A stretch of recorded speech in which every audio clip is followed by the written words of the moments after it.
PlayStation 1. And basically why in 2025 I bought one. So currently it's the winter solstice. It's like the darkest days of the year in the UK as well. It's lovely, I know.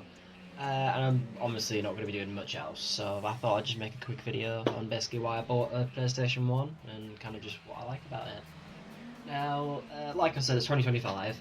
And actually, well, if anything, in about a week's time, it'll be 2026. So, I'm talking about this now.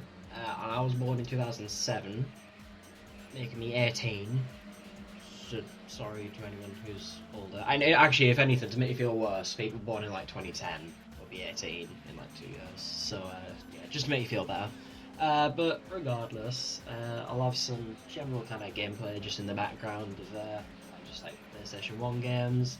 I'll also maybe do like a little small setup video one day and just kind of how I use my PlayStation 1. But if I don't, and you do decide to buy a PlayStation 1 one day, make sure that it can't use. Basically, just remember it can't use HDMI cables. The PlayStation 1. I completely forgot that when I got it, and I had to use the RF cable, which I'll talk about afterwards anyway. But yeah, now just as a general, I started off playing with like PlayStation 3, basically as far back as I can remember.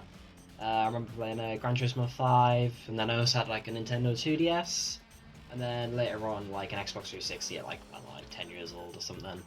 And then in 2020, I got PS4, and then when I was like 15-ish, so like I don't know, 2 years ago, 3 years ago, whatever it is, then got a PC. Now, basically, for whatever reason, despite having all of these to play on, I've always wanted to just have an older console to just kind of like have or like play with or whatever. And then in June of this year, I basically just finished the rest of my A levels, and then decided for summer I'd basically just kind of like to try something a bit new and well, new to me anyways. Obviously, it's 31-year-old now.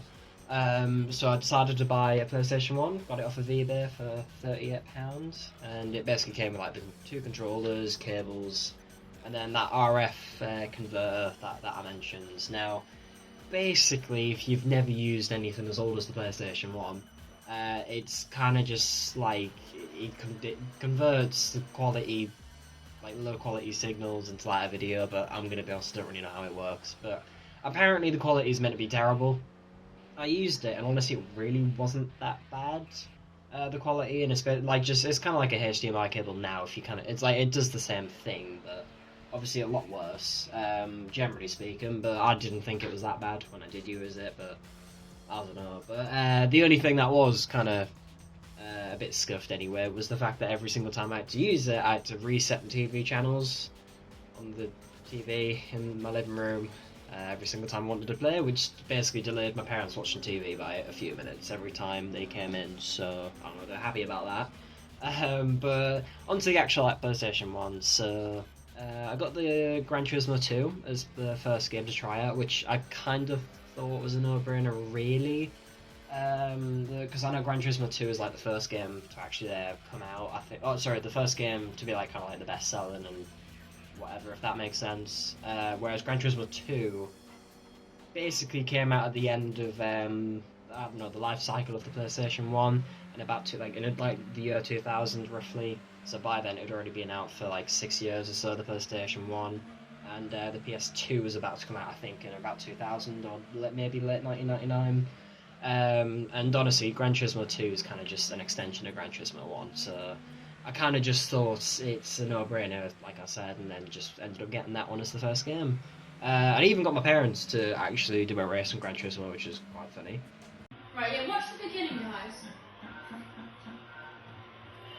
Daddy.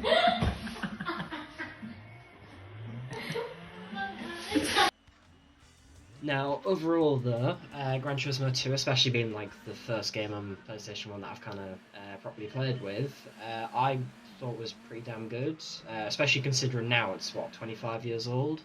Like, the difference between vehicles, especially when you, like, tune them and do all these different things, I thought was, like, really surprising, because there is quite a difference.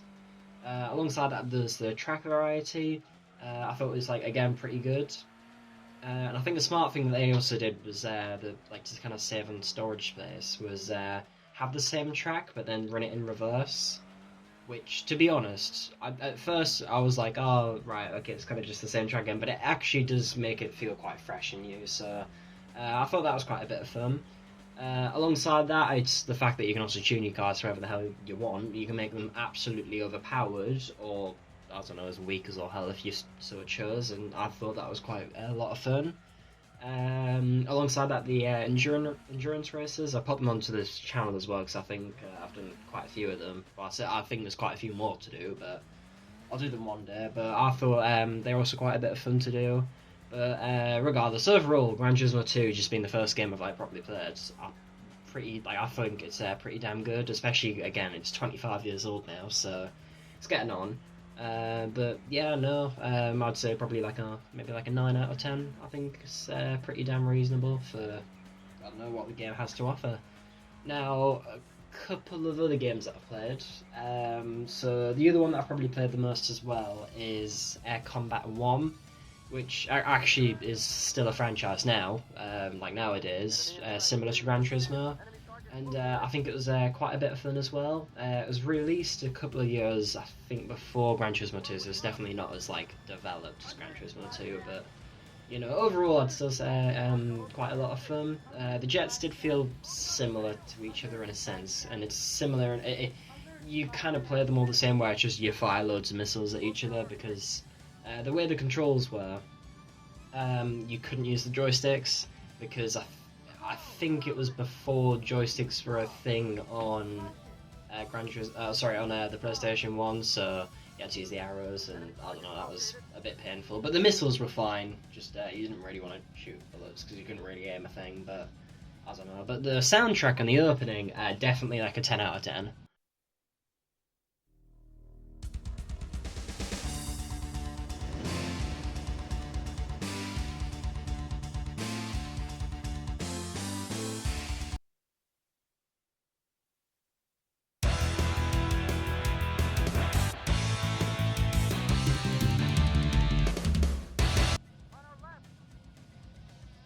And then another game that I've quite enjoyed playing was Colony Wars. It's basically just like you're flying spaceships and you blow up other spaceships. It's kind of like a Star Warsy feel, I think is the best way to put it.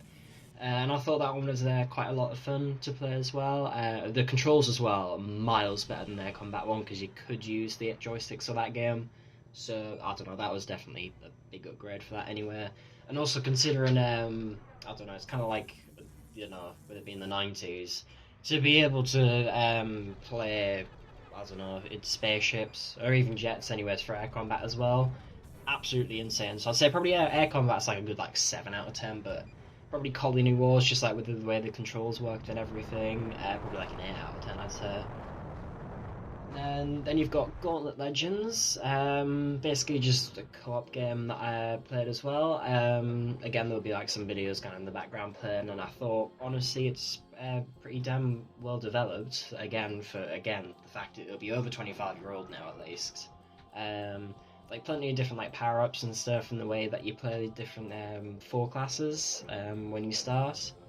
And I thought it was quite a lot of fun to play, and especially if you like those type of games, I'd say it's probably at least an 8 out of 10. I would say. So there you go. That's Gauntlet Legends as well. Then a couple of small mentions as well would basically just be like Formula 1997. Definitely a good bit of fun. It's got Max Verstappen's dad in it, Mr. Gas Station Man, which I thought was quite interesting, but I'd say definitely a bit of fun. This is also when I discovered I have a bit of stick drift because I swear I couldn't go in a straight line when playing that game. So I don't know, and that's kind of just as making this video. I've put this bit as like an extra. I know I might have to swap controller or get another one because I realised it wasn't as good as I thought it was, but. Regardless, then you've got Chessmaster 2 and 3D is 2 of the games that I played as well. Now, I only really played the Chessmaster 3D, but I don't know, definitely, I think the AI is pretty good, but I've not been into chess that much recently, or as I've had the games at least anyway, but I would like to go back to them one day, if I have like a week or two where I'm like playing a load of chess again, and just kind of like have a play with it again, but I don't know. I'd say they're a pretty good game, especially like again like 90s or something. If you wanted like something to play against for chess, I'd say it would have been very very good. So yeah, but overall, I've quite enjoyed like all of the games anyway, and I think it was quite a good decision. Like, again, the fact I think it was what £38 when I got the PS1 off of eBay, and the fact it all worked and everything, I thought was pretty damn good. So I don't know, but anyways, wiggle.